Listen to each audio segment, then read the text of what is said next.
గత 10 సంవత్సరాల నుండి అండి 2015, 16 ఆర్థిక సంవత్సరాల నుండి 2015, 16 ఇయర్స్‌లో భారతదేశంలో 62 లాక్స్ క్రోర్స్ 62,00,000 కోట్ల రూపాయలు రుణము ఉంటే, ప్రస్తుతానికి 2025, 26 నాటికి ఈ అప్పుల భారం ఎంత పెరిగిందండి అంటే 181,00,000 కోట్ల వరకు పెరిగింది.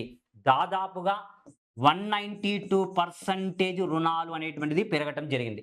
ఈ సంవత్సరం ఎంత అప్పులు తీసుకొస్తున్నామండి అంటే, లోన్స్ ఎంతవరకు తీసుకురావటం జరుగుతుందండి అంటే 15,68,936 crores అప్పులు తీసుకురావటం జరుగుతుంది.